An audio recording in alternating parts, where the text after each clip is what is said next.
Salam guru penggerak. Perkenalkan, nama saya Amar Ma'ruf, CGP Angkatan 9 dari Kabupaten Pesawaran. Kali ini kita akan membahas tentang modul 1.4 Budaya Positif.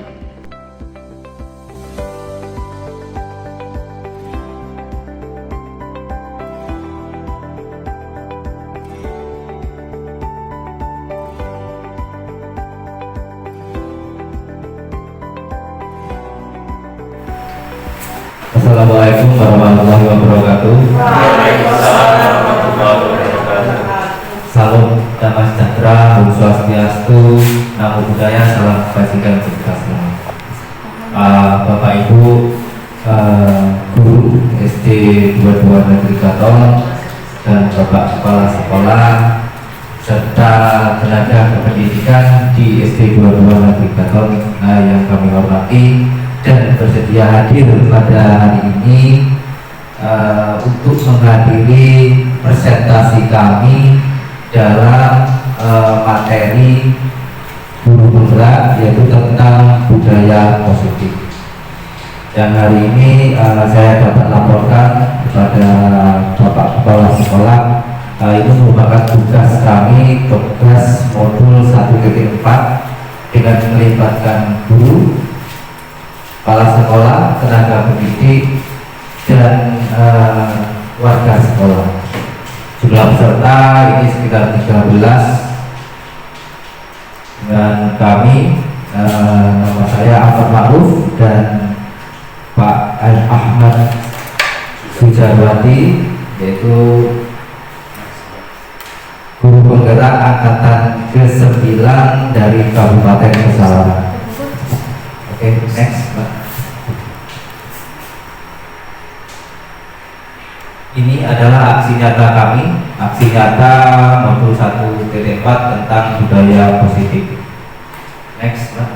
Kita untuk membuka acara pada hari ini, untuk yang beragama Islam, mari kita membuka dengan bacaan basmalah, dan yang untuk beragama lain berdoa menurut kepada dan kepercayaan masing-masing.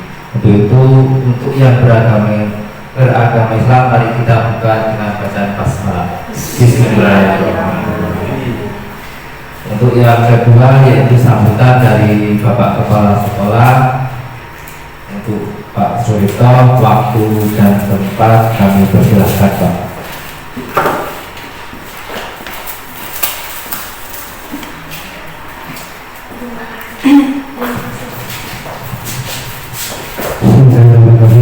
Assalamualaikum warahmatullahi wabarakatuh. Bapak Ibu guru yang saya hormati, bersama CGP, pada hari ini mari kita panjatkan puji syukur kepada Allah yang Maha Kuasa atas segala limpahan rahmat dan karunia-Nya juga kita dapat berkumpul di ruang ini dalam rangka praktik CGP, ya, yaitu motivasi aksi nyata dari CGP kita tentang budaya positif. Jadi kita ikuti kegiatan hari ini, mudah-mudahan apa yang kita presentasikan bisa kita implementasikan di sekolah kita, sehingga apa yang menjadi amanah kita bersama, amanah CGP ini bisa berjalan dengan baik. Ya. Jadi saya katakan bahwa angkatan 11 meski kita yang daftar tulis Jawa SPD, ya, kemarin mohon maaf kalau saya telepon, saya WA karena dari Pak Adi Pesawaran baru 260 peserta yang daftar. Kemudian Pak Adi langsung satu kepala sekolah. Untung di SD 2 itu sudah yang daftar. Kalau belum pasti saya diukur-ukur, ya. Jadi harapan saya, mari kita ikuti agenda hari ini dari CGP dengan baik, sehingga nantinya dapat kita implementasikan di sekolah kita dengan baik. Karena sesuatu yang baik kalau kita keluarkan menjadi baik semua. yang akan kita keluarkan yang buruk sebenarnya yang baik, sehingga pelaksanaan hari ini mari kita ikuti. Kalau ada hal yang kurang pas bisa ditanyakan, ada acara tanya jawab ya. Kalau ada yang kurang pas bisa ditanyakan ya, sehingga kita punya hasil daripada kegiatan ini. Karena itu yang perlu saya sampaikan pada Bapak Ibu Dewan Guru, sekali lagi mari kita ikuti dengan baik. Kepada CGP, selamat untuk menyelenggarakan kegiatan ini, semoga sukses semuanya. Assalamualaikum warahmatullahi wabarakatuh.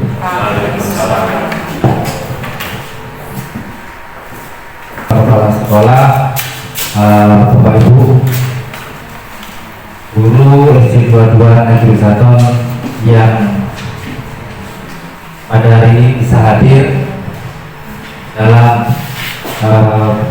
penerapan atau semacam iklan tentang budaya positif. Next. Ini menjadi dua, yaitu tentang materi disiplin positif, nilai-nilai kebajikan universal nanti oleh saya, dan kedua teori motivasi oleh Pak Ahmad Sujarwadi, dan keyakinan kelas saya sudah diseling lagi dengan kebutuhan dasar manusia, dan kelima 5 posisi kontrol oleh saya, dan yang terakhir adalah segitiga restitusi. Nah, untuk itu kita langsung masuk ke poin yang pertama, yaitu tentang pemahaman kita tentang budaya dulu. Budaya adalah suatu tradisi yang dilakukan secara terus-menerus. Nah, tradisi-tradisi ini akan membentuk satu budaya, di mana budaya ini sifatnya mengikat dan ke arah positif. Dari kegiatan ini akan menjadi tradisi, dan tradisi akan menjadi budaya. Di langkah yang pertama harus kita pahami adalah suatu kegiatan.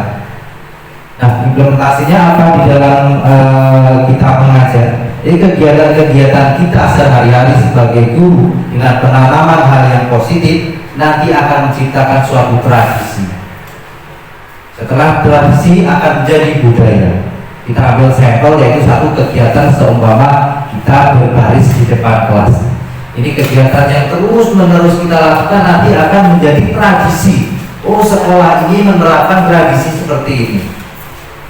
Secara terus-menerus lagi, setelah bertahun-tahun ini akan membudaya. Jadi budaya di SD 22 ini adalah baris di depan kelas, sebelum masuk, doa, dan lain-lain. Jadi ini adalah rangkaian suatu kegiatan yang ini temponya lama. Jadi ada skup kecilnya, yaitu namanya kegiatan, meningkat terus-menerus lagi, akan menjadi tradisi dan akan menjadi budaya. Dan tentunya kita harapkan kegiatan, tradisi maupun budaya ini mengarah ke hal yang positif. Dan ada juga tradisi yang konotasinya negatif. Nah, inilah tugas kita sebagai seorang guru, menghilangkan yang negatif. Contohnya, anak membuang sampah sembarangan, itu kalau kegiatan itu tidak dibiarkan saja, kita tidak lanjut, ini akan menjadi suatu tradisi. Tradisinya buang sampah sembarangan, nanti akan menjadi juga suatu budaya. Tentunya kita tidak akan mengharapkan hal-hal yang seperti itu. Yang kita maksud adalah kegiatan-kegiatan yang lebih positif atau sifatnya positif. Next, Mbak. Yaitu eksplorasi konsep tentang disiplin positif dan nilai-nilai kebajikan secara universal. Kita tadi bicara tentang budaya berkaitan dengan positif, hal yang positif, hal yang baik. Tentu ini tidak terlepas dari nilai-nilai kebajikan. Apa saja nilai-nilai kebajikan? Adalah nilai-nilai yang baik yang kita bisa tanamkan ke anak murid kita agar kelak menjadi anak-anak yang berguna bagi dirinya, bagi orang lain, dan tentu dapat mengambil peran dalam masyarakat. Mungkin anak kita saat ini sedang dididik, digembleng, tujuannya untuk apa? Untuk nanti berguna di dalam ketika dia terjun di masyarakat. Memang dia di sekolah ini banyak sekali aturan, bahkan kadang korelasinya tidak ke arah ke pendidikan, tapi ini menjadi bekal mereka untuk nantinya menjadi dari bagian masyarakat yang berguna, bisa mengembangkan suatu yang disebut dengan kreativitas. Next. Bapak Ibu sekalian, kita ini ada perubahan paradigma, perubahan cara pandang kita tentang memandang seorang murid. Dan kita tahu juga bahwa paradigma ini kita gambarkan sebagai kepala telapak tangan. Sesuatu yang kita punya tentu kita akan genggam, tidak akan kita lepaskan. Contoh, harta yang kita punya akan kita genggam, keluarga kita yang akan kita lindungi dengan sekuat hati. Semuanya yang kita punya itu totalitas kita akan secara manusiawi kita akan menggenggam. Tapi berbeda dengan telapak tangan terbuka, kita akan memberikan dengan jiwa kita, dengan perasaan kita, dengan satu kata-kata ikhlas. Kita punya uang 5.000 akan kita pertahankan, tapi kalau hatinya sudah tergerak, akan kita mudah melepaskannya, akan kita mudah memberikannya. Itu seperti kita mengenal karakter anak. Anak ini dari keluarganya, dari lingkungannya, dia punya tradisi sendiri, punya budaya sendiri. Bagaimana dia melepaskan dengan keinginannya tanpa kita suruh. Kita buat sampel contohnya, anak di rumah selalu membuang sampah, itu tradisi sembarangan. Dia akan mempertahankan itu seperti kita mempertahankan uang kita. Tapi ketika kita suruh di sekolah masih saja menggenggam, masih menggunakan tradisi yang lama, kita akan susah. Makanya nanti kita akan membahas tentang metode-metode yang berkaitan dengan cara agar kita bisa mendidik, memberi karakter anak ini supaya ke arah yang positif, ke arahnya ke situ. Jadi telapak tangan kita ibaratkan kita mengucap sesuatu, dan kita biar anak itu membuka telapak tangannya dengan panggilan hatinya. Mengapa begitu? Karena walaupun kita spontanitas menyuruh anak membuang sampah, kalau dia masih menggenggam, kalau nggak ada kita pasti dia nggak akan buang sampah. Tapi kalau dari hati, dia dengan sukarela, dengan ikhlas, bahkan dengan hatinya tergerak untuk melakukan hal-hal yang baik. Nah, disini ada perubahan paradigma stimulus respon tentang teori kontrol dan teori pilihan. Saya gambarkan di sini satu stimulus respon. Kita mencoba mengubah agar cara pandang yang sama. Perilaku buruk dilihat sebagai dari kesalahan. Orang lain bisa mengontrol saya bisa mengontrol orang lain atau memaksa. Ada pada saat bujukan gagal dan metode pikiran. Kita bahas yang pertama. Kita mencoba mengubah orang lain agar pandangan sama dengan kita. Kalau di teori kontrol, kita berusaha memahami cara pandang orang lain tentang dunia. Gambarannya begini Bapak Ibu. Perilaku manusia itu adalah mencerminkan dari karakternya. Kita mencoba mengubahnya dengan cara pandang kita. Seumpamanya anak kita kelak, kita hanya mengambil sudut pandang kita saja. Harusnya tidak kelak, harusnya tepat waktu ke sekolahan. Itu cara pandang kita, hanya satu pandangan. Tetapi kalau kita memandang secara global, yaitu dengan teori kontrol atau pilihan, mungkin saja orang tuanya sedang ada kesibukan, mungkin saja kita ada balance.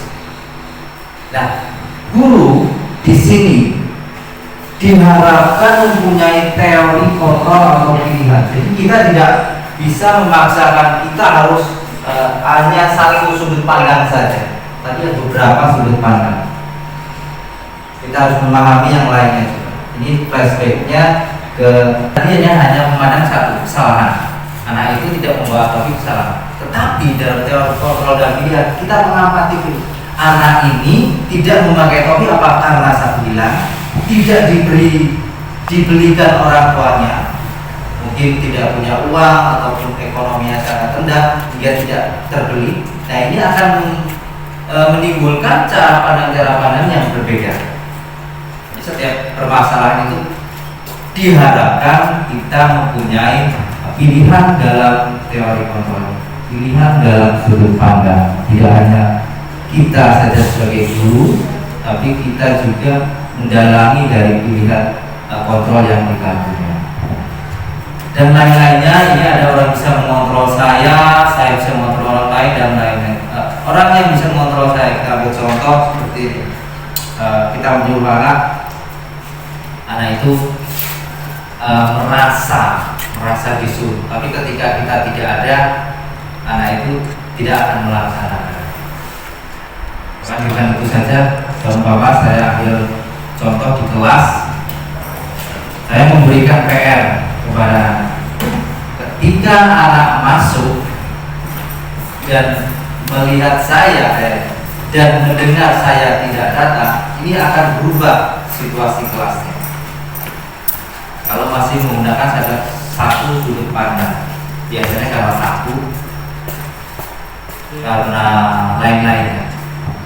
Itu ya. Jadi Bapak Ibu, kita diharapkan dalam memandang satu permasalahan itu tidak hanya satu sudut pandang dari kita saja, tetapi kita harapkan bisa memandang dari sudut pandang lain. Next. Perubahan paradigma teori kontrol dan teori pilihan. Ilusi guru mengontrol murid, bahwa kritik dan membuat orang merasa bersalah dapat menguatkan karakter, bahwa semua perbuatan positif, efektif, dan bermanfaat.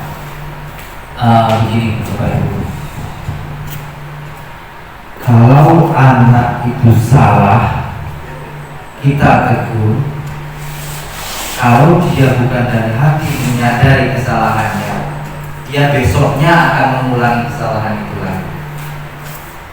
Tetapi kalau kita sesuai dengan membuat rasa bersalah, dia merasa bersalah, dia kemungkinan kedepannya akan memperbaiki.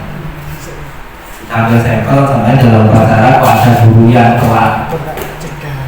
Kalau sudut pandangnya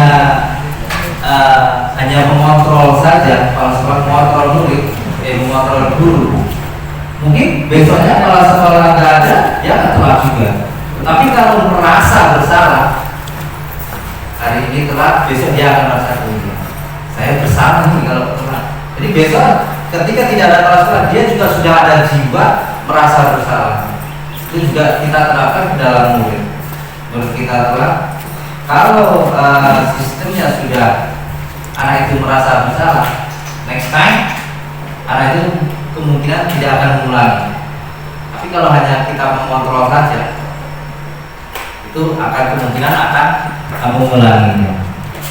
Terus bahwa penguatan positif, efektif, dan bermanfaat menjadikan dalam kita mendidik suatu anak, memberikan karakter sebuah pribadi kepada anak, yaitu dilandaskan dengan hal-hal yang positif.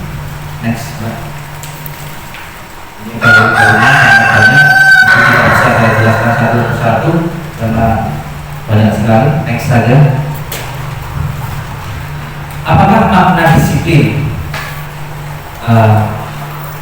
Di sini tertulis belajar mengontrol diri dengan menggali potensi kita agar tercapai tujuan yang mulia. Mungkin Bapak Ibu di sini mempunyai pendapat yang lainnya. Disiplin itu taat aturan, bisa jadi menerapkan suatu keyakinan yang disepakati, bisa juga. Banyak macam-macam penjelasan tentang disiplin. Tapi kita gunakan, yaitu dalam proses mengajar kita belajar mengontrol diri dengan menggali potensi kita agar tercapai tujuan yang mulia. Kita bisa terapkan ke anak dengan dengan makna disiplin tidak harus menekan, tapi menggali potensi kita agar tercapai tujuan mulia. Apa tujuan mulia? Itu nilai-nilai dari kebajikan. Next. Nah, nilai-nilai kebajikan yang universal itu seperti dengan kita kaitkan dengan profil pelajar Pancasila. Apa saja mungkin yang K13 belum terlalu memahami, yang kurikulum Merdeka mungkin sudah mengenal, yaitu dengan profil pelajar Pancasila. Apa saja isinya? Kita bahas satu-satu. Beriman dan bertakwa kepada Tuhan Yang Maha Esa ini ditetapkan di poin yang pertama. Yang kurikulum Merdeka sudah ada di bukunya dan pengembangannya.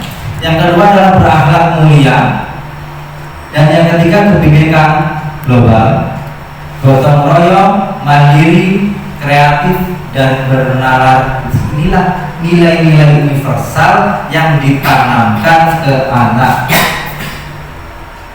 Mungkin K13 dengan kurikulum Merdeka berbeda skemanya. Nah, sekarang di kurikulum Merdeka karena akan semua mengacu ke sana, poin inilah yang akan jadikan landasan kita pembelajaran di kelas kita. Beriman bertakwa kita tunjukkan dengan keimanan dan ketakwaan dan kegiatan yang berubah dengan iman dan takwa. Terus berakhlak mulia. Ketika kita melihat anak, kita lihat juga akhlaknya, bagaimana dia jalan, bagaimana ketemu dengan guru.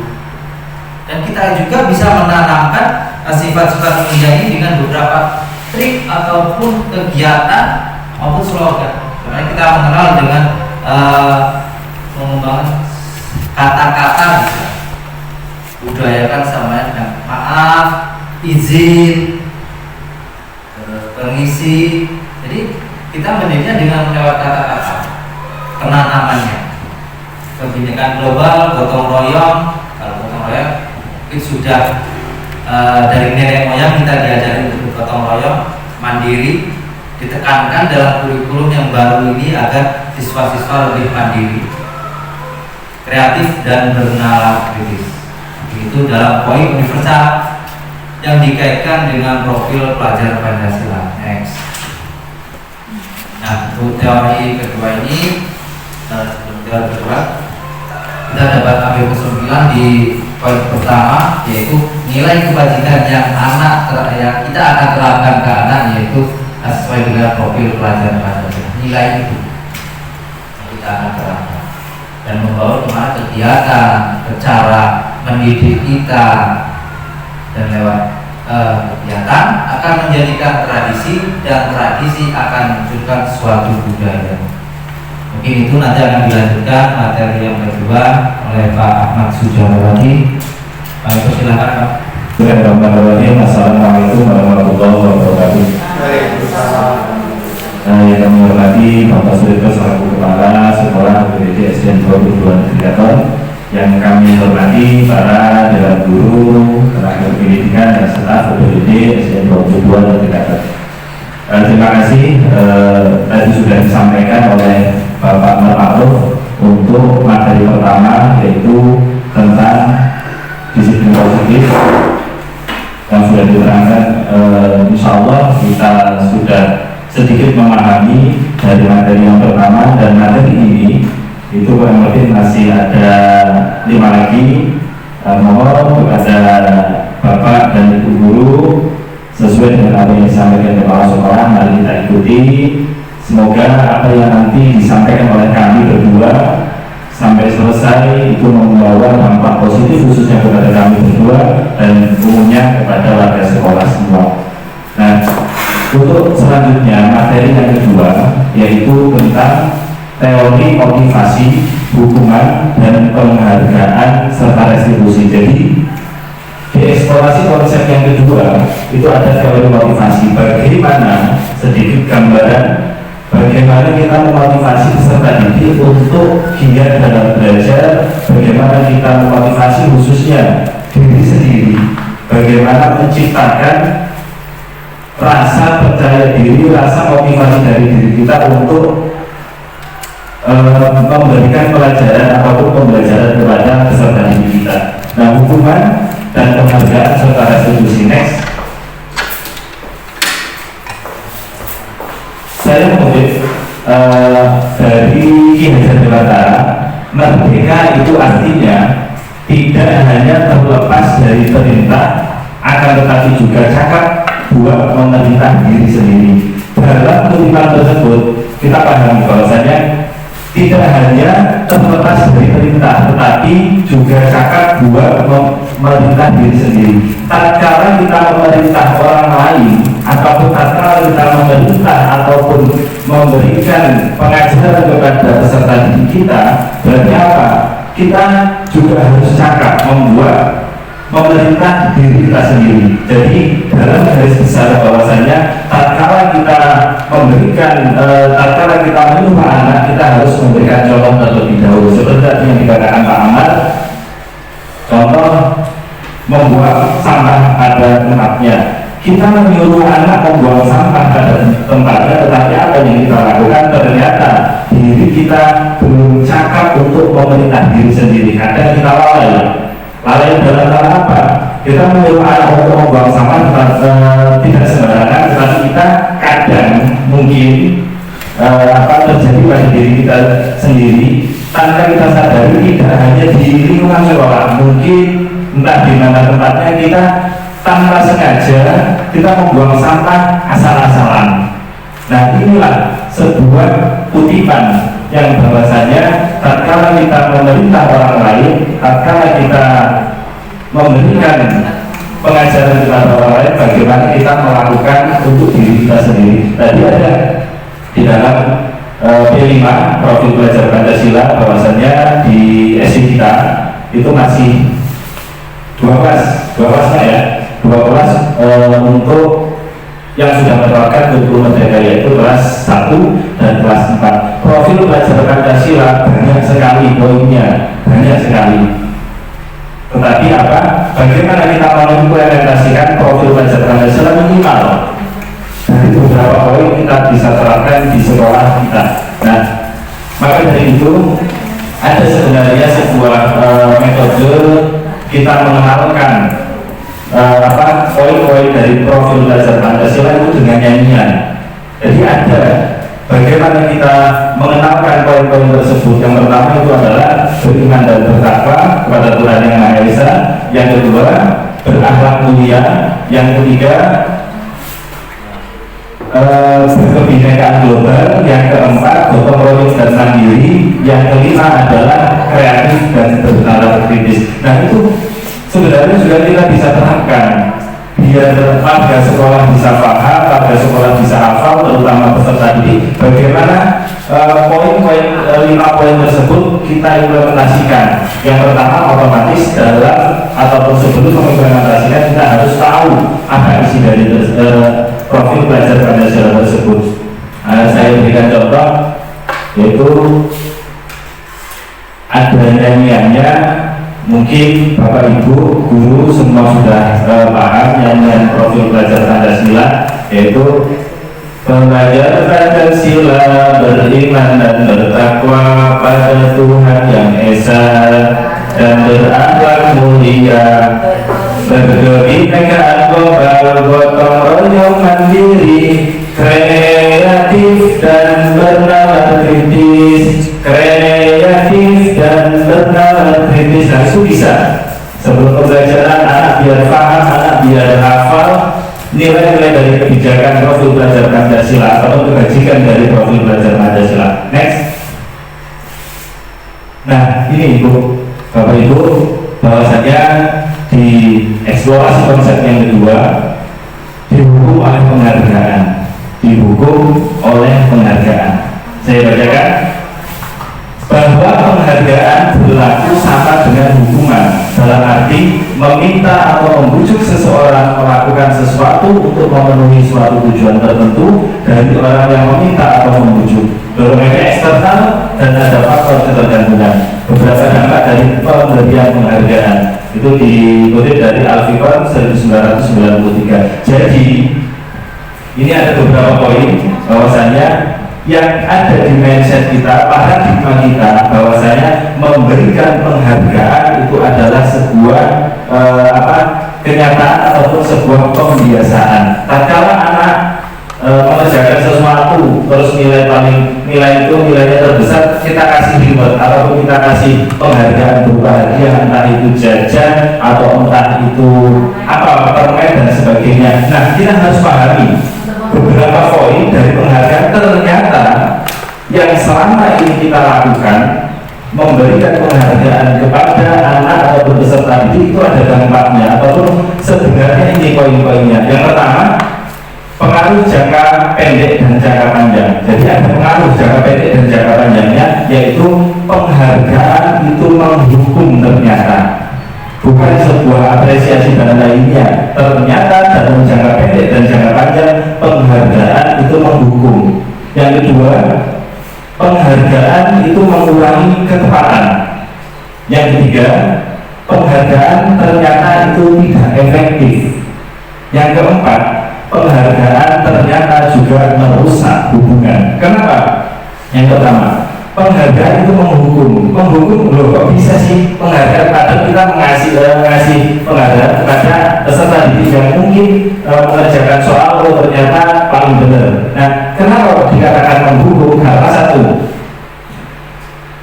tatkala kita memberikan penghargaan kepada peserta didik, kita tidak serta-merta penghargaan itu baik. Ternyata penghargaan itu menghukum dikarenakan kita saya berikan nih kepada salah satu siswa.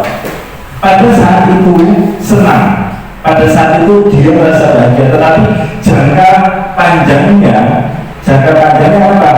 Tatkala nanti saya mengerjakan soal dan ternyata soal itu benar semua, saya tidak diberikan penghargaan, anak itu akan kecewa ternyata. Jadi tatkala tidak diberikan penghargaan, aduh, maleslah mengerjakan soal dengan serius benar, nanti apa? Kalau nilainya besar juga akan dikasih penghargaan. Terus yang kedua, penghargaan mengurangi ketepatan. Itu anak-anak yang tadi peserta didik menganggap nanti pokoknya kalau pengerjaannya betul semua pasti saya akan dikasih hadiah. Yang ketiga, penghargaan ternyata tidak efektif. Karena apa? Menimbulkan mengurangi motivasi dari peserta didik tersebut. Jadi dalam diri kesadarannya itu kurang. Terus penghargaan usaha hubungan. Kenapa kok usaha hubungan?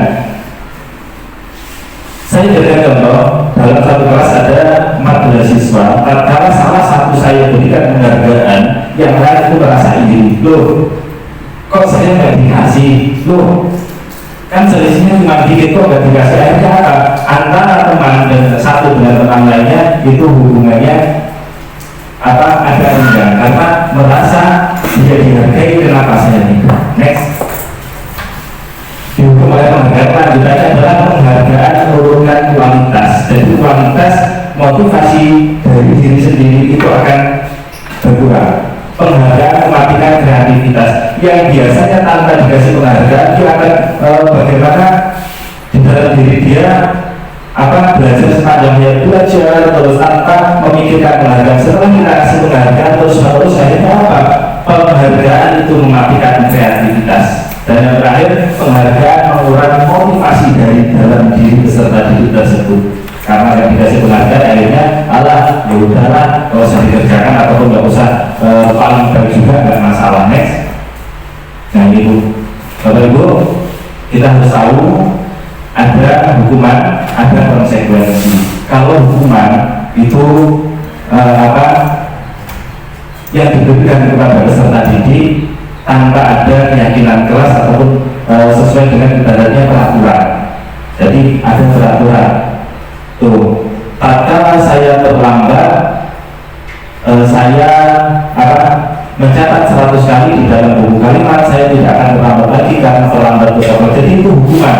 Ada anak masuk kelas kok terlambat, seketika kita, loh, kenapa kok kamu terlambat? Sekarang kamu itu lari, tulis saya tidak akan terlambat lagi sebanyak 100 kali.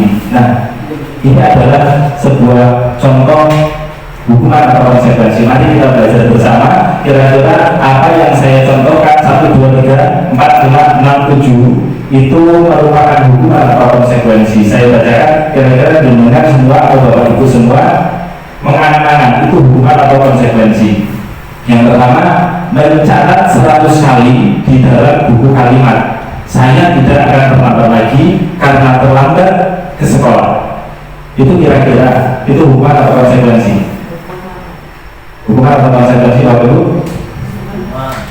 Hukuman ya. Oke, yang kedua, lari mengelilingi lapangan basket ataupun lapangan halaman sekolah 2 kali karena terlambat hadir di sekolah. Hukuman atau konsekuensi? Hukuman. Yang ketiga, murid diminta untuk push up. Nah, ini biasanya guru olahraga kita nggak seperti itu lah ya. Guru olahraga kita nggak seperti itu. Murid diminta untuk push up 15 kali karena tidak menggunakan masker ke sekolah. Nah, ini pada saat sebuah contoh saja. Kira-kira kalau anak itu melanggar ataupun tidak melakukan sesuatu yang sudah menjadi peraturan, terus diminta untuk push up, push up 15 kali, itu hukuman atau konsekuensi? Hukuman ya, hukuman atau konsekuensi. Kita akan dulu nanti kita lihat jawabannya, kira-kira Bapak Ibu benar atau tidak dalam melihat itu hukuman atau konsekuensi.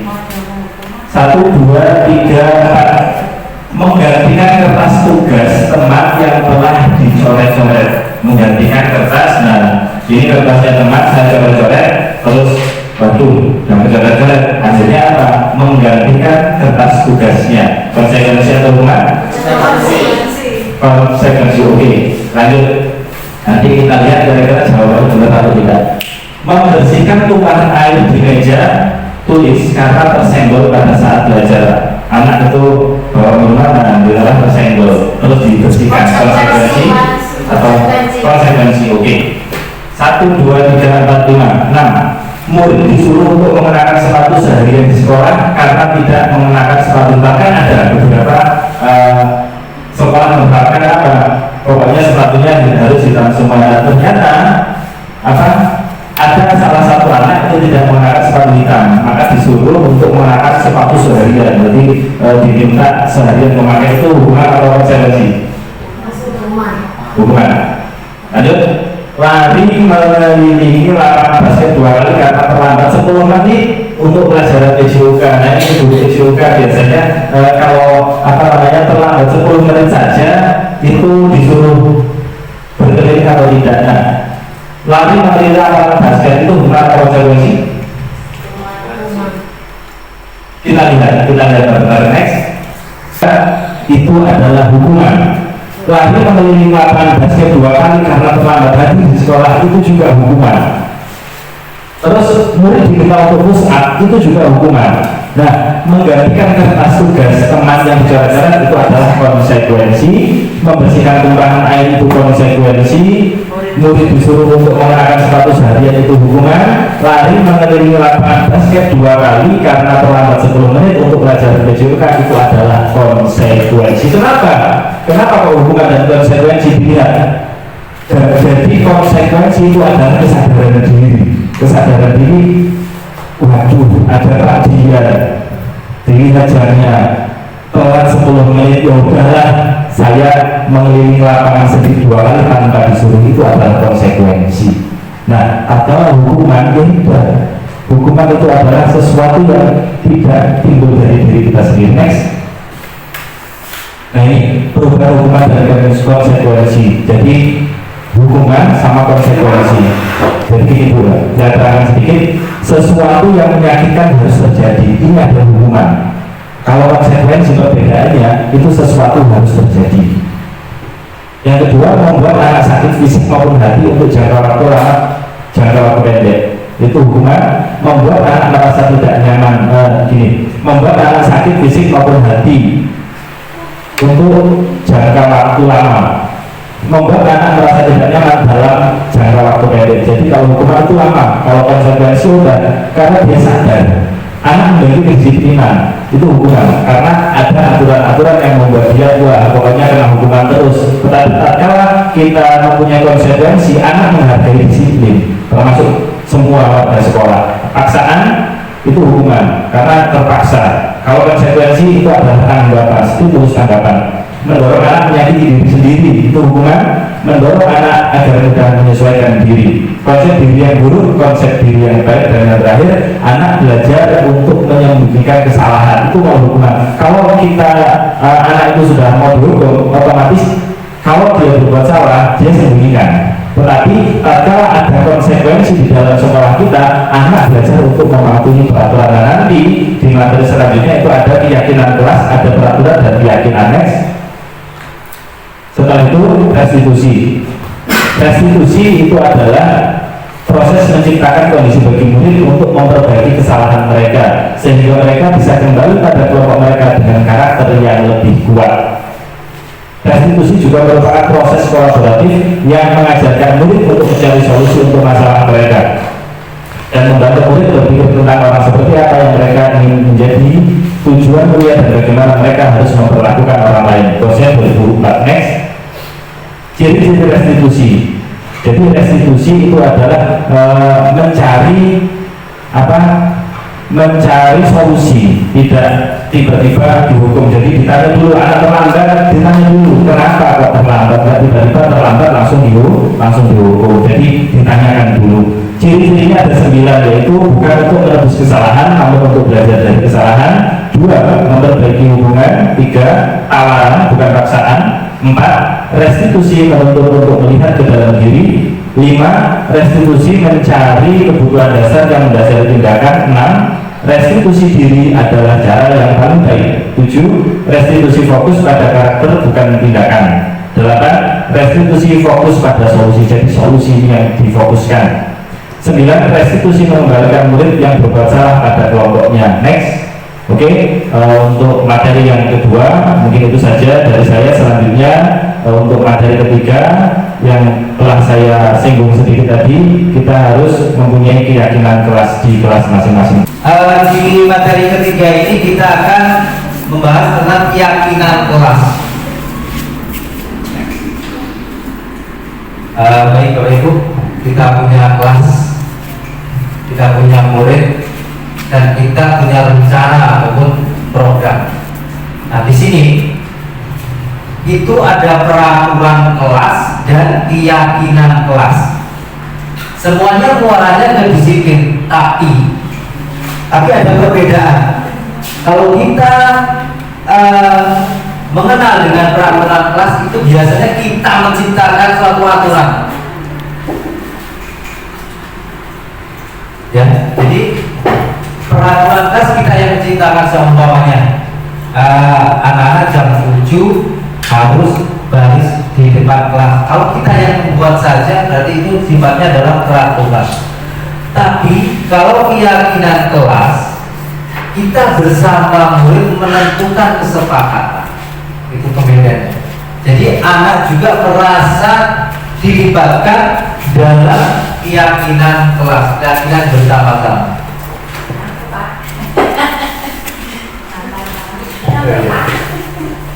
Jadi ada perbedaannya yang Bapak Ibu. Tapi tidak apa. Peraturan dan keyakinan. Contoh lainnya, kalau peraturan yang dibuat hanya satu pihak, kalau keyakinan ini adalah melibatkan bukan hanya dari satu pihak, tapi dengan semuanya. Harapannya apa? Perubahan disiplin. Kalau peraturan kelas lebih berhukuman, dan keyakinan kelas adalah konsekuensi. Kita kira-kira pilih mana Bapak Ibu? Kita menerapkan aturan atau keyakinan? Keyakinan. Kita berusaha menerapkan keyakinan. Karena apa? Karena kesadaran itu ada di keyakinan kelas. Kalau peraturan kita tulis peraturan A, B, C, D, E sampai Z, mungkin hanya dibaca saja, kita tidak ada, murid juga lupa. Tapi kalau keyakinan tertanam dalam diri, kita mungkin hanya 3 saja keyakinan, tapi tertanam dalam diri, murid juga tidak akan melanggarnya. Next. Mengapa keyakinan kelas? Mengapa tidak peraturan kelas? Murid akan lebih tergerak dan tersadar untuk menjalankan keyakinan daripada hanya sekedar mengikuti serangkaian peraturan tertulis. Tadi dibahas sekarang peraturan. Jadi kalau peraturan sistemnya hanya satu pihak, kalau keyakinan kelas kita melibatkan murid. Untuk sekolah juga kita bisa buat nanti keyakinan sekolah. Jadi pelibatan dari warga sekolah, kepala sekolah dan bersama guru menetapkan suatu keyakinan sekolah. Jadi kita bisa membedakan dari peraturan. Kalau hanya peraturan dibuat hanya satu orang dan diterapkan, kalau keyakinan kita bersama-sama. Jadi mengapa keyakinan kelas? Karena lebih tergerak, karena kita tersadar dalam dari hati kita sendiri. Next. Nah, di sini ada dua kesepakatan kelas, yang satu mengacu ke peraturan, yang satu mengacu ke keyakinan. Kira-kira yang gambar di samping ini peraturan atau keyakinan? Datang tepat waktu, mengucapkan salam, jaga kebersihan sekolah, berdoa sebelum dan sesudah kegiatan, aktif dalam belajar, tertib. Melibatkan anak tidak membuat ini? Kira-kira jaga kebersihan, berdoa sebelum dan sesudah kegiatan.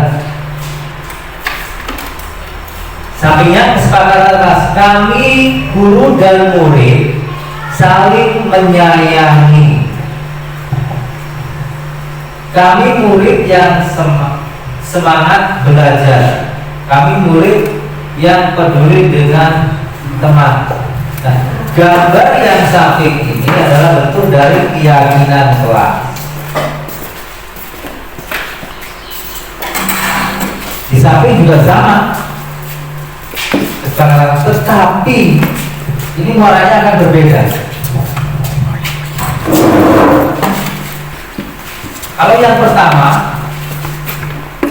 tertib, kita seperti kita membaca peraturan, tidak boleh ini, tidak boleh ini, tidak boleh ini, tidak boleh ini.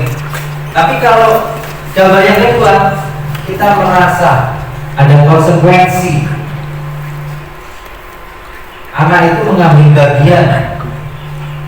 Jadi kalau buat salah ini, dia sudah tahu konsekuensinya seperti ini. Tapi kalau ini, dia mau dihukum atau tidak, itu saja. Sama-sama tapi berbeda. Next. Nah, dalam penerapan keyakinan kelas, kita ada namanya teori tabel T, yaitu tampak, bersifat positif, dan tidak tampak. Satu, mentaati peraturan. Tidak tampaknya apa? Biasanya lawan katanya, melanggar peraturan sekolah, membuang sampah pada tempatnya.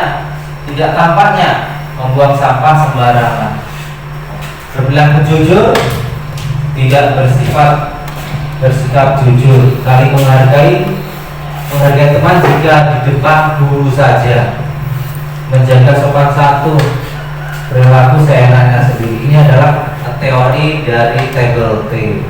Ya, jadi ada tampaknya, ada tidak tampaknya. Hukuman, konsekuensi. Next. Berikutnya juga ada bentuk teori lain yang menggunakan tabel Y. Yang pertama terlihat di sini, pojok sini, meminjam dengan sopan terhadap barang teman, itu kita melihatnya. Terus terdengar, beberapa murid berbicara di dalam kelas, kita mendengarnya. Boleh saya pinjam cipeknya? Terima kasih sudah membantu. Apa kamu baik-baik saja? Perilakunya sopan saat berbicara, tersenyum dan saling menyapa, bersahabat, berjabat tangan saat bertemu. Nah, ini mari kita mendengar. Boleh saya meminjam tipeknya? Di sini terlihatnya meminjam dengan sopan. kita mendengar, kita melihat, terus kita bisa melihat perilakunya. Itu untuk keyakinan Bible Y. Next.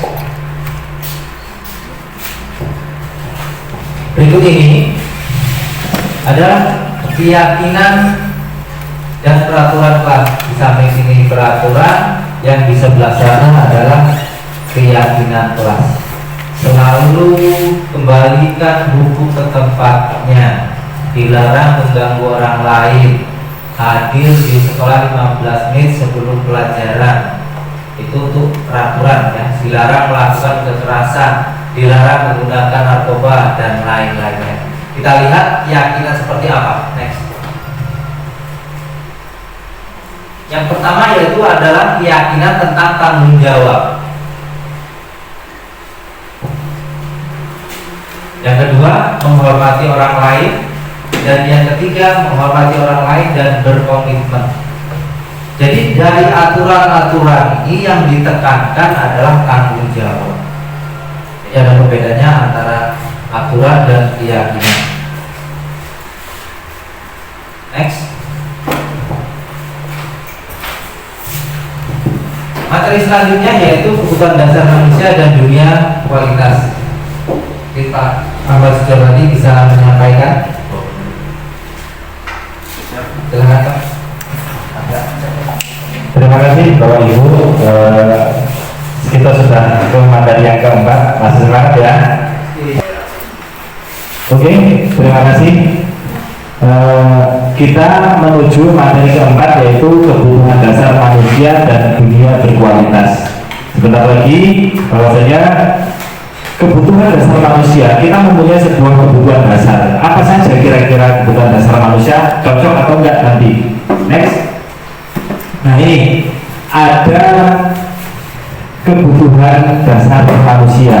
Yang pertama itu adalah pastinya kita sebagai manusia itu bertahan hidup.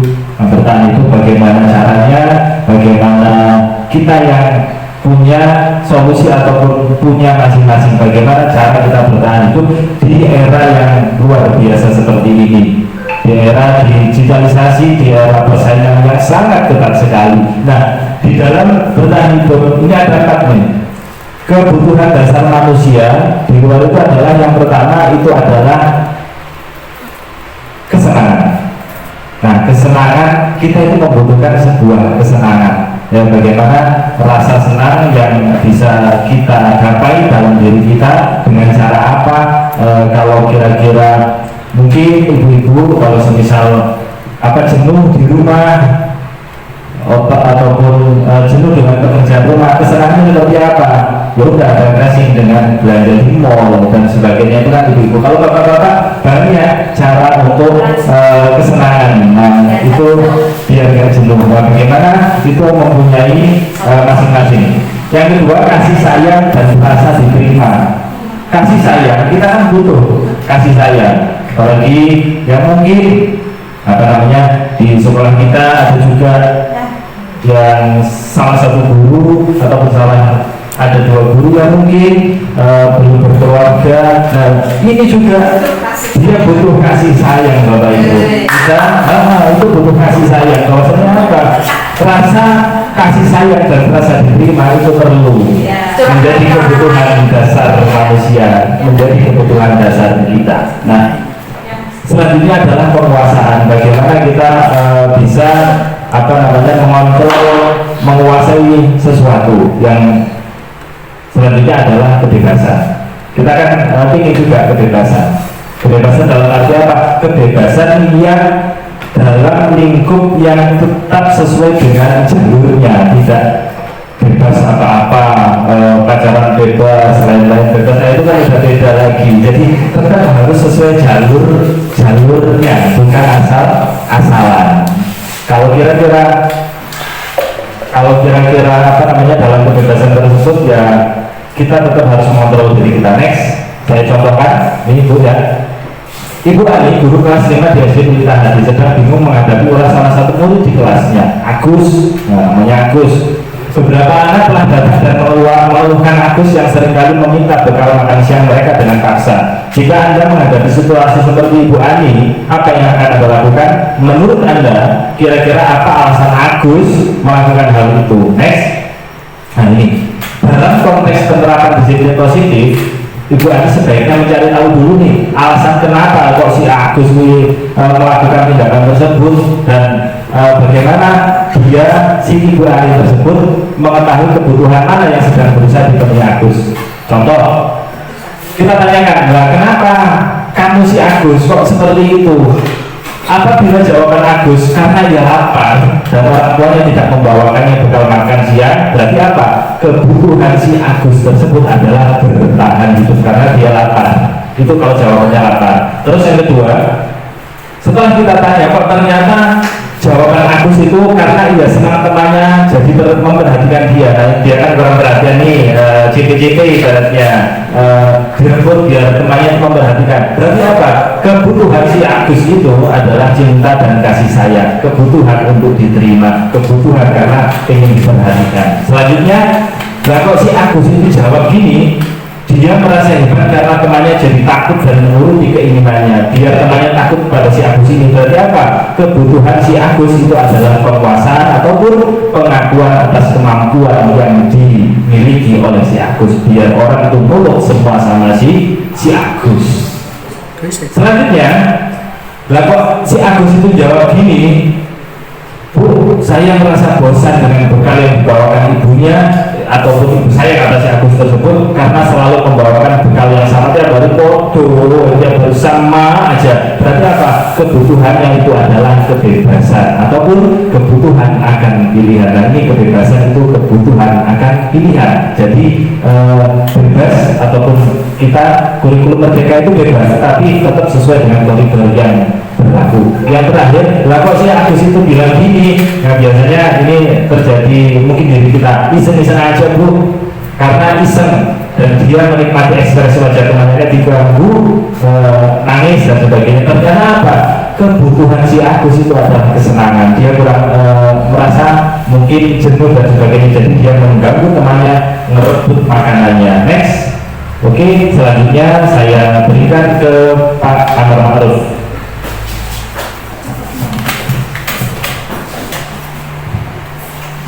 Baik, untuk materi yang kelima yaitu tentang 5 posisi kontrol. Kontrol ya. Next. Next. Yang pertama yaitu membuat orang merasa bersalah. Baik kita sebagai guru maupun kita terapkan ke murid, kalau bisa itu membuat rasa bersalah karena sifatnya dari dalam. Yang kedua menghukum, dan yang ketiga sebagai teman, sebagai pemantau, penghukum, dan manajer. Terbalik ya. Next.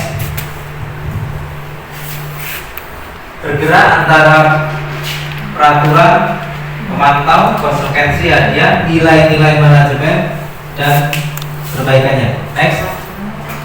Oke. Sebelum kita ke konsep 6, kita mendengar tentang 5 posisi kontrol. Kita bisa kembali lagi. Nah, kita diharapkan sebagai guru itu sebagai manajer. Kalau kita hanya sebagai penghukum, kita melihat anak salah terus kita hukum, selesai. Tapi dampaknya ini luar biasa, Bapak Ibu. Anak bisa dendam ke kita, anak bisa tidak percaya kita, anak bisa menunggu kapan kesempatannya. Tetapi kalau kita sebagai manajer, kita bisa menanamkan karakter ke anak dengan merasa bahwa dirinya salah, bahwa tahu konsekuensinya. Kita ambil sampelnya, kalau hanya teori bisa. Kita melihat anak berkelahi. Kalau kita sebagai penghukum, kita panggil anaknya, kita hukum, kita kasih sanksi. Tetapi kalau kita sifatnya sebagai manajer, kita panggil, kita tanya dulu, mengapa berkelahi? Kita akan tahu jawabannya. Setelah itu penguatan bahwa berkelahi itu baik apa tidak, tanyakan saja ke anaknya. Jelas anak tidak akan cara memperbaiki dari kesalahan berkelahinya. Jadi dalam kasus ini, kasus berkelahi ini, kita hanya duduk menanyakan. Anak tidak akan merasa dendam karena dia bisa mengutarakan, Pak, saya gini. Baik atau tidak? Tidak, Pak. Kita bisa menggali dari anak, mengapa dia berbuat seperti itu, dia bisa menyelesaikan sendiri, dan dia tahu bagaimana memperbaikinya. Kita sebagai guru diharapkan posisinya sebagai manajer. Manajer kali ini kita bersifat kayak seperti arogan, tidak sifat menghukum. Biasanya yang kita lakukan, kita panggil anak, kita kasih hukuman, tapi itu dampaknya luar biasa. Mungkin itu untuk materi yang kelima, nanti bisa dibungkas di materi ke-6. Next, segitiga restitusi.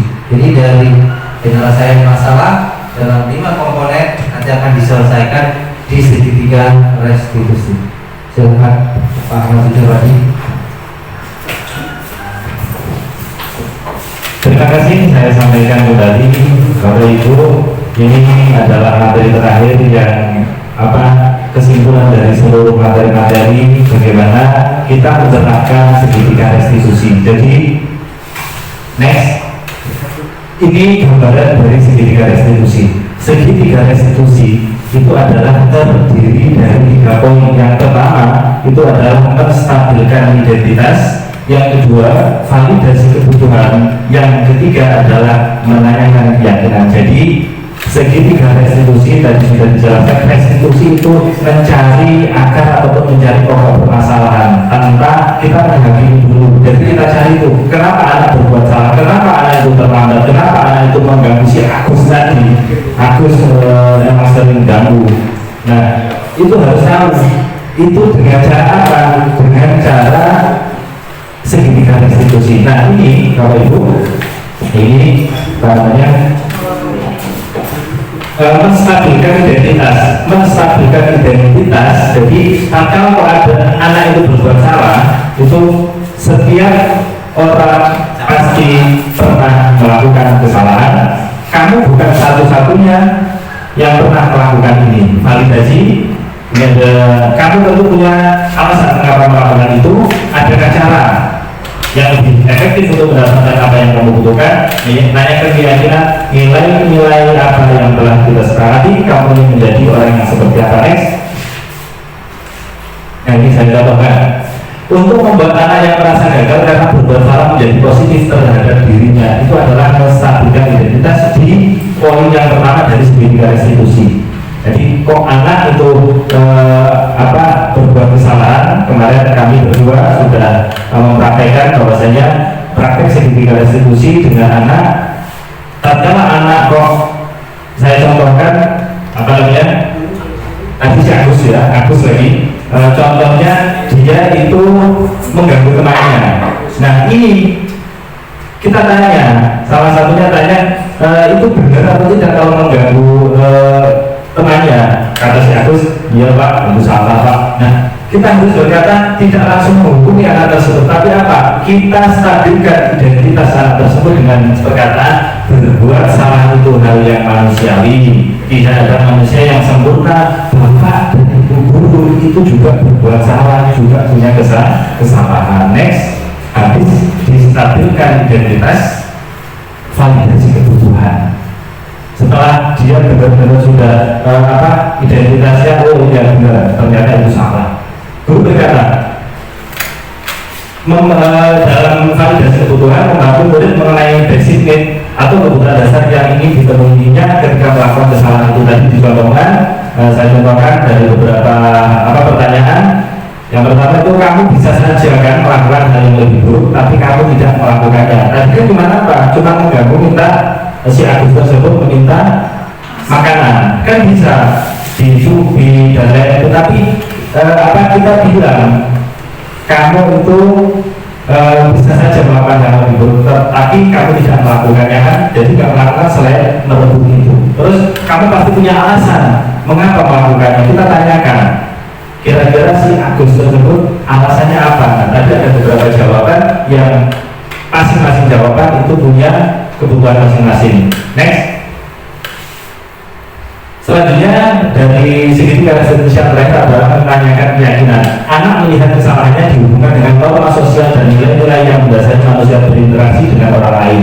Guru berkata, jadi kira-kira dari sudah di kita statuskan identitas, terus memvalidasi kesalahan, terus menanyakan keyakinan. Apa nilai yang kita percaya di kelas atau sekolah kita? Jadi Pak Amar sudah menjelaskan ada peraturan, ada keyakinan. Semoga saja ke depan ini bukan peraturan, tapi keyakinan yang kita buat bersama-sama dengan kesepakatan bersama-sama. Jadi tatkala anak ataupun yang lain kalau ada seorang melakukan kesalahan, ini nilai apa yang kita percaya di kelas atau sekolah kita, nilai-nilai universal apa yang telah kita sepakati. Jadi si Agus tersebut ataupun orang yang berbuat salah, apa ya kira-kira tadi saya mengganggu, berarti saya tidak melakukan keyakinan kelas ataupun saling menghormati dan lain. Nah kita tanyakan kira-kira bisa nggak memperbaiki hal tersebut. Nanti si anak ataupun si peserta didik pasti punya solusi. Oh ya Pak, besok saya berjanji tidak akan begitu lagi.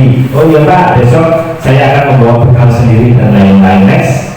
Terima kasih. Jadi itu materi 1-6.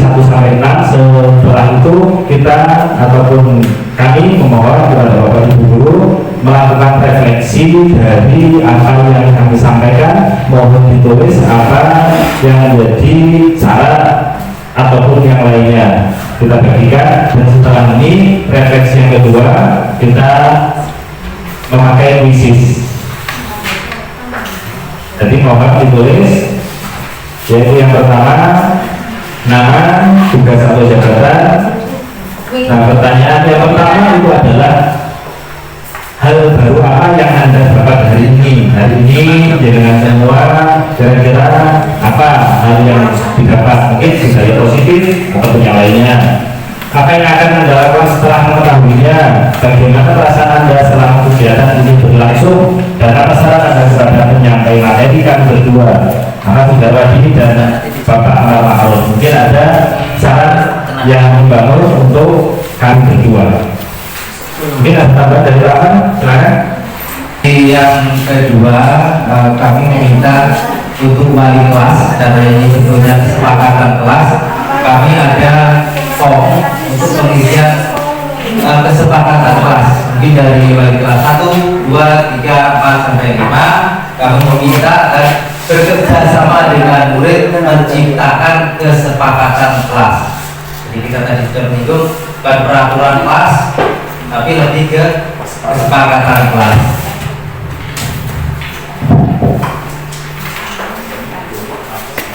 Ini untuk sama murid kelas 2 kelas. Nah, jadi itu tidak tadi disampaikan sama bahwasanya untuk apa keyakinan kelas itu mungkin dibuat besok untuk yang keyakinan kelas bersama murid, kira-kira apa yang akan Bapak Ibu Guru sepakati dalam kelas masing-masing itu sesuai dengan keyakinannya ataupun sesuai dengan kesepakatan anak tersebut, bukan kita yang membuat aturan. Jadi kalau anak sudah sepakat berarti dia pasti ada konsekuensinya. Nah, mohon yang untuk refleksi pertama yaitu silakan ini diberikan saran kepada kami ataupun hal-hal apa yang didapat Bapak Ibu Guru semua.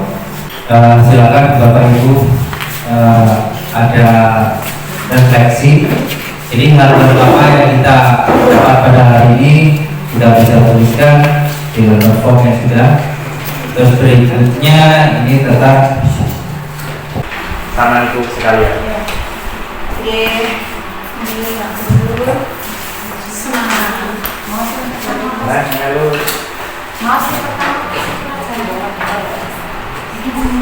Sama masih satu dari yang Bapak Ibu ya.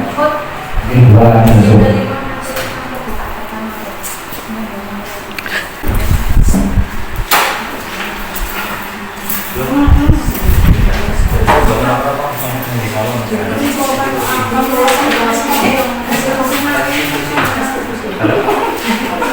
Oke Bapak Ibu, terima kasih sudah memberikan refleksi yang kedua.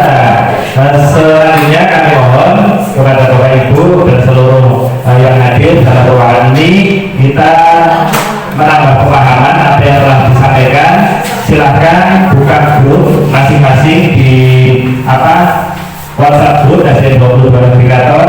Silahkan diklik linknya dan kita sedikit ada refleksi dengan aplikasi kuisis. Jadi ada pertanyaan-pertanyaan dan jawaban-jawabannya sudah ada, tinggal pilih. Intinya seperti pilihan ganda, dan dalam teori atau dalam aplikasinya kita tidak ada yang menang dan tidak ada yang kalah, tetapi ayo kita bareng-bareng bersama. Setelah kita nanti masuk, ada beberapa soal kurang lebih singkat-singkat soalnya, ada 20 soal. Silakan pilihan A, B, C, D ataupun yang lainnya. Selanjutnya penilaian, jadi benar dan salah. Kalau salah itu tidak dapat poin, kalau benar dapat poin. Dan yang benar juga itu tak kalah yang duluan detikannya. Ibaratnya saya kasih 10 detik pengerjaan waktu satu soal. Nah kok di 9 detik pertama, maksudnya masih 1 detik terlewat, Bapak Ibu ada yang sudah menjawab, itu nilainya pasti yang terbesar. Jadi silakan kalau dibaca dulu kira-kira mikir apa ya jawabannya, itu nanti setelah saya start baru nanti bisa. Kita yang penting kita masuk dulu semua. Yang sudah masuk yaitu Bu Lilis, Bu Maya, Kak Suripto, Bu Subarian, Handika, Selviana, Bu Susona, Bu Puji, Nisa Hamidatul, Amir Khan, mantap. Ada Amir Khan di sini ternyata. Amir Khan sama Oh lah. Siti Isnaini dan ada saya Ahmad. Oke, sudah semua masuk Bu ya. Nah, kita start dari awal. Sudah semua? Enggak, tunggu nanti kita mulai. Kalau dan silakan fokus ke pertanyaan masing-masing karena di dalam kuisis ini pertanyaannya pasti beda walaupun 20 itu sama tapi ngakak. Oke, siap? 1, 5, 4, 3, 2, 1. Silakan dikerjakan.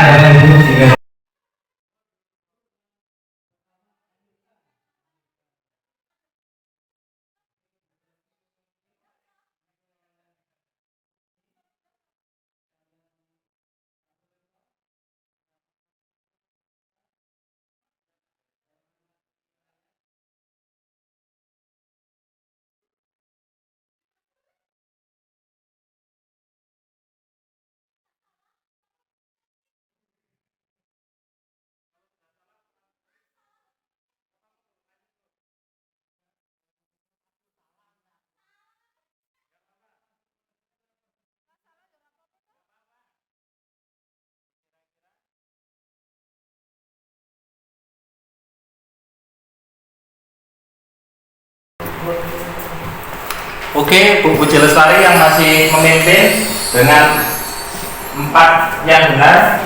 langsung Mbak Siti, ayo terus nomor 3 posisi. Maria nomor 2.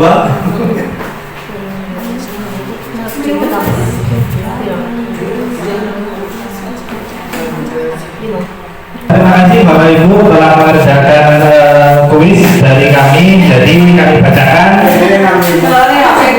Nilai pertama itu adalah Ibu Puji Lestari, yang kedua Ibu Selviana Istiningsih dengan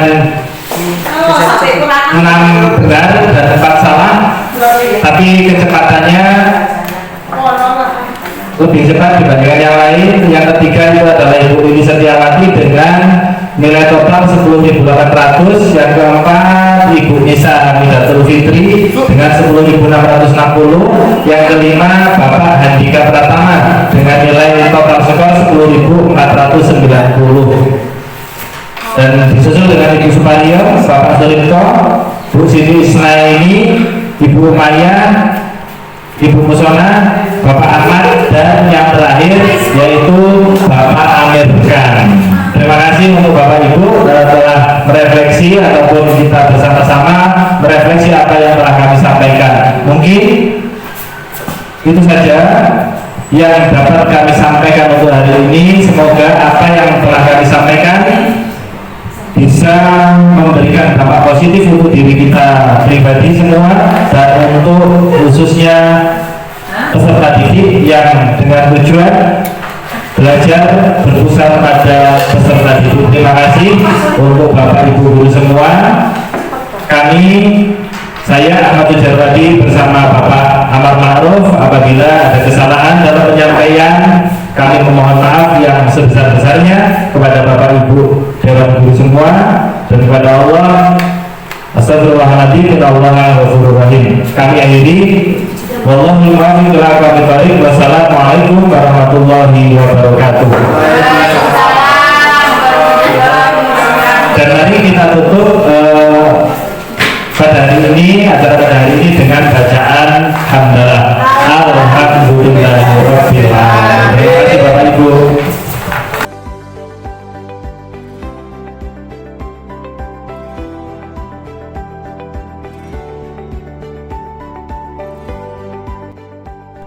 Terima kasih telah menyaksikan aksi nyata modul 1.4 Budaya Positif.